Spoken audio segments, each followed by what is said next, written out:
Episode 116। प्रीति, दीनदयाल और फुलवा तीनों को सुरक्षित देखकर इंस्पेक्टर अभिमन्यु के सर से बहुत बड़ा बोझ हल्का हो चुका था। तीनों से मिलने के बाद इंस्पेक्टर अभिमन्यु अब अपनी दूसरी मंजिल यानी किशोरी लाल को खोजने के लिए जाने की तैयारी कर रहा था। अभिमन्यु उस गुप्त जगह से बाहर जाने के लिए अपने कदम आगे बढ़ाता है, लेकिन वो नहीं जानता था कि एक अनजान आदमी ना जाने कौन से इरादे से उसका पीछा करते हुए घर के बाहर खड़ा अभिमन्यु पर हमले के लिए तैयार था। जैसे ही अभिमन्यु उस मकान से बाहर निकलता है, ठंडी हवा का एक सरसराता झोंका अभिमन्यु के चेहरे से टकराता है। खुले दरवाजे के बाहर अंधेरे में बाज सी नजरों से अभिमन्यु माहौल को तोड़ने की कोशिश कर रहा था और उसी काले अंधेरे में एक सुरक्षित जगह पर बैठा वो अनजान आदमी अभिमन्यु को दूर से देख रहा था। अभिमन्यु पर उसका हमला ना करना कम से कम इस बात का सबूत था कि फिलहाल उसका निशाना अभिमन्यु नहीं बल्कि उस मकान में छुपकर बैठे प्रीति, दीनदयाल और फुलवा थे। खैर, बाहर के माहौल में सब कुछ सामान्य देखते हुए इंस्पेक्टर अभिमन्यु उस मकान से बाहर आता है और कमरे का दरवाजा फिर से बंद हो जाता है। अभिमन्यु तेजी से आगे बढ़ते हुए अपनी जीप में सवार होता है और वहां से निकल जाता है। रात खामोश थी।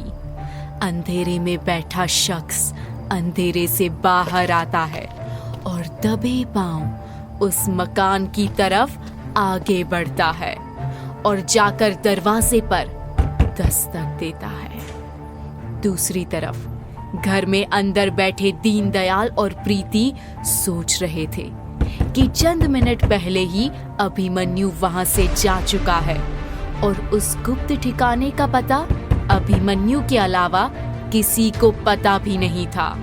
तो फिर आधी रात में इस तरह दरवाजे पर दस्तक देने वाला आदमी कौन हो सकता है? दरवाजे पर लगातार दस्तक हो रही थी। प्रीति और दीनदयाल के लिए दरवाजा खोलने के अलावा दूसरा कोई रास्ता नहीं था। आखिरकार प्रीति हिम्मत करते हुए दरवाजे को खोलकर देखती है तो दरवाजे के उस पार हल्की रोशनी में एक नकाबपोश आदमी खड़ा है। प्रीति की जान मानो हलक में आ चुकी थी। वो कांपती हुई आवाज में कहती है, कौन हो तुम? नकाबपोश आदमी खामोशी से खड़ा प्रीति को घूर रहा था।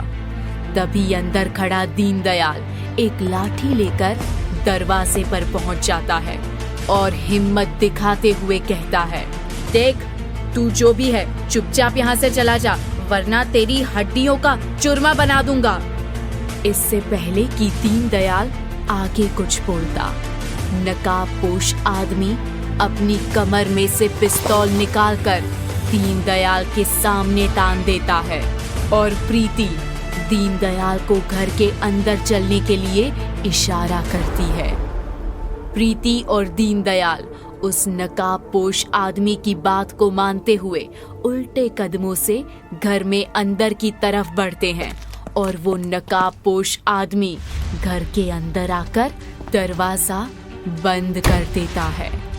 दरवाजा बंद करने के बाद जब नकाबपोश आदमी अपने चेहरे से कपड़ा हटाता है तो उसके चेहरे को देखकर प्रीति और दीनदयाल की आंखें फटी की फटी रह जाती है, क्योंकि उनके सामने खड़ा आदमी कोई और नहीं बल्कि इंस्पेक्टर नकुल था, जो अभिमन्यु का पीछा करते हुए वहां तक आ पहुंचा था। नकुल को देखते ही प्रीति ताज्जुब से उसे पूछती है, तुम यहाँ कैसे पहुंचे? नकुल कमीनों की तरह मुस्कुराते हुए प्रीति से बोला। कहते हैं कि ढूंढने से तो भगवान भी मिल जाता है, और इंसानों को ढूंढना मुझ जैसे शैतान के लिए कौन सी बड़ी बात है। प्रीति की समझ में नहीं आ रहा था कि वो नकुल को क्या कहे और क्या नहीं। वो नकुल से पूछती है, यहाँ किस लिए आए हो तुम? नकुल बेशर्मों की तरह मुस्कुराते हुए कहता है, ये भी बताने की जरूरत है। प्रीति, मुझे तुम्हारी फिक्र हो रही थी। अपने आप को देखो जरा, उस कमीने अभिमन्यु ने तुम्हारा क्या हाल कर दिया है। मुझसे तुम्हारा ये हाल देखा नहीं जाता। तुम चलो मेरे साथ, अभिमन्यु तुम्हारे लायक नहीं है। नकुल किसी दरिंदे की तरह प्रीति की तरफ आगे बढ़ रहा था। जैसे ही नकुल प्रीति के करीब जाकर उसे छूने ही वाला होता है कि मानो एक तेज धमाका सुनाई देता है और कमरे का बंद दरवाजा एक झटके में खुल जाता है। कमरे में मौजूद हर किसी की नजरें उस खुले हुए दरवाजे की तरफ थी। दरवाजा खुलने की आवाज सुनकर अंदर के कमरे में सो रही फुलवा भी जग जाती है और भागकर बाहर के कमरे में आ जाती है।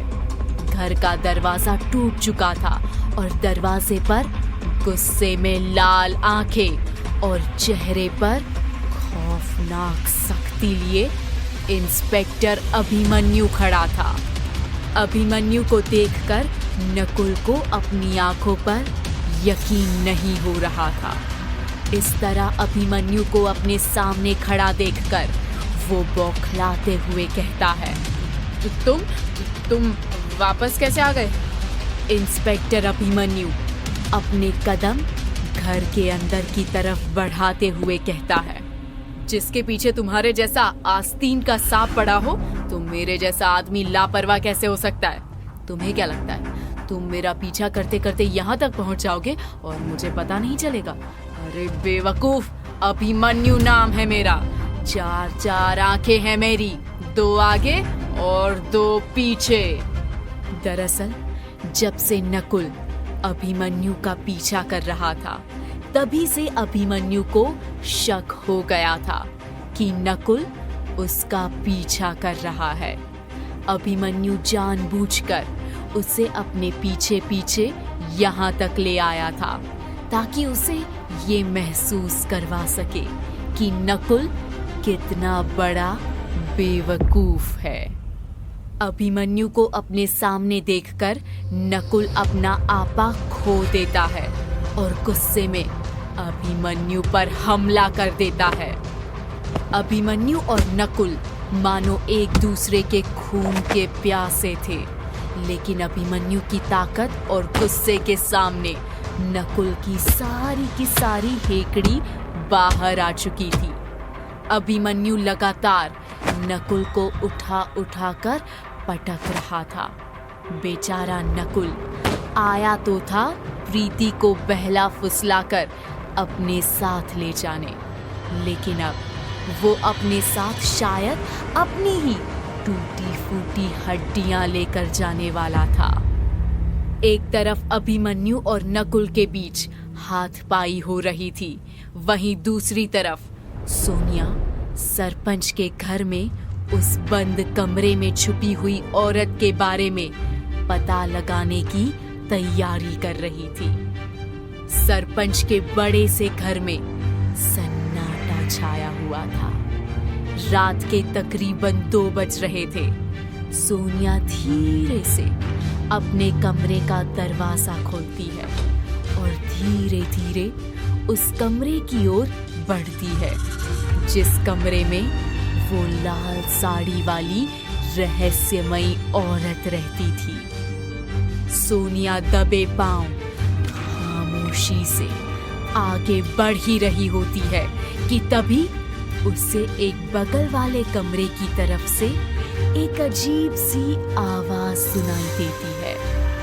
ऐसा लग रहा था जैसे कोई खुसफुसाकर बातें कर रहा है। सोनिया किसी बिल्ली की तरह उस कमरे के दरवाजे तक पहुंच जाती है और दरवाजे पर कान लगाकर सुनने की कोशिश करती है, लेकिन कमरे के भीतर एक अजीब सी खामोशी छाई हुई थी। सोनिया को लगता है कि ये शायद उसका भ्रम था। कुछ देर तक अंधेरे में अपने आसपास सब कुछ सामान्य नजर आने के बाद सोनिया फिर से उस कमरे की तरफ आगे बढ़ती है जहां उसे पहुंचना था। जैसे ही सोनिया उस कमरे के पास पहुंचती है और धीरे से दरवाजा खोलने के लिए अपना हाथ आगे बढ़ाती है कि तभी अचानक सरपंच के कमरे की लाइट्स ऑन हो जाती है। अब सोनिया फंस चुकी थी। सोनिया के सामने एक लंबी गैलरी थी। छुपने का कोई रास्ता नहीं था कि तभी अचानक सरपंच के कमरे का दरवाजा खुलता है। सोनिया के लिए छुपना बेहद जरूरी था। अगर सरपंच इस तरह रात के 2 बजे उस भेदी कमरे के सामने सोनिया को देख लेता तो सोनिया के जासूस होने का राज फाश होना तय था। लेकिन शायद सोनिया की किस्मत अच्छी थी। सोनिया छुपने के लिए आसपास अपनी नजरें घुमा रही होती है कि तभी उसे अपने सामने रसोई घर का खुला हुआ दरवाजा नजर आता है।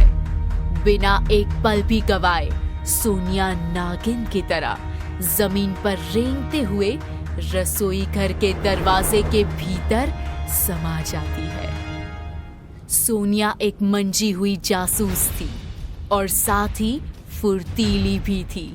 रसोई घर में आने के बाद सोनिया दरवाजे की आड़ में से सरपंच के कमरे की तरफ छुप कर देखती है तो उसका गला सूख जाता है, क्योंकि सरपंच धीरे धीरे रसोई घर की तरफ ही आ रहा था।